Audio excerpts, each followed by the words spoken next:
आज 1857 के प्रथम स्वतंत्रता संग्राम की 165वीं वर्षगांठ भी है। ब्रिटिश ईस्ट इंडिया कंपनी के अत्याचारों के प्रति रोष के बाद पहली बार क्रांति की ज्वाला 10 मई 1857 को जली थी।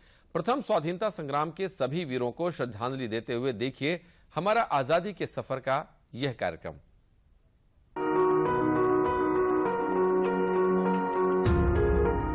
आज की कड़ी में हम भारत के प्रथम स्वतंत्रता संग्राम की 165वीं वर्षगांठ मना रहे हैं, जो 10 मई 1857 को शुरू हुआ था। सामाजिक ताने बाने को नष्ट करने, कठोर लगान और भारतीय रजवाड़ों के साथ बुरे बर्ताव सहित अनेक धारणाओं से उत्पन्न असंतोष ने लोगों को स्वतंत्रता के लिए संघर्ष करने को उकसाया। लेकिन संघर्ष की चिंगारी भड़कने का तात्कालिक कारण ग्रीस लगे कारतूसों का इस्तेमाल था। ये अफवाह फैल गई कि उन कारतूसों में प्रयुक्त ग्रीस में गाय और सुअर की चर्बी मिलाई गई है। मेरठ में मई 1857 में 3री रेजिमेंट के 85 सिपाहियों ने चर्बी लगे इन कारतूसों का इस्तेमाल करने से मना कर दिया। शीघ्र ही संग्राम की ज्वाला उत्तर पश्चिमी प्रांतों और अवध तक फैल गई। दिल्ली हाथ से निकलना अंग्रेजों की प्रतिष्ठा के लिए बड़ा नुकसान था। जल्द ही स्वतंत्रता संग्राम की आग पूरे उत्तरी और मध्य भारत में फैलती गई। दिल्ली में बहादुर शाह जफर, लखनऊ में बेगम हजरत महल,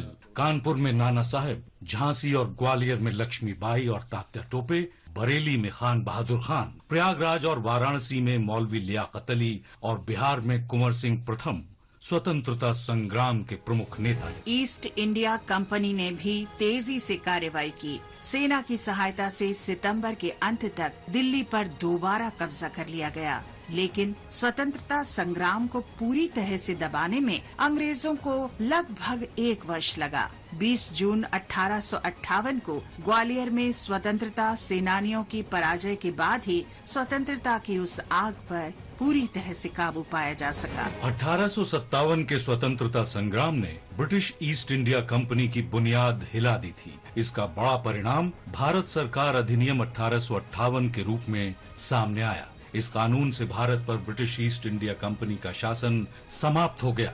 भारत पर ब्रिटिश राज की शुरुआत हुई और प्रत्यक्ष रूप से अपने प्रतिनिधियों के माध्यम से भारत का शासन ब्रिटिश सरकार के हाथों में आ गया। 1857 के प्रथम स्वतंत्रता संग्राम ने ऐसी चिंगारी लगाई और ऐसी ऊर्जा का संचार किया जो मातृभूमि को स्वतंत्र कराने के लिए अंग्रेजों से संघर्ष जारी रखने के लिए लोगों की प्रेरणा का मुख्य स्रोत बनी रही।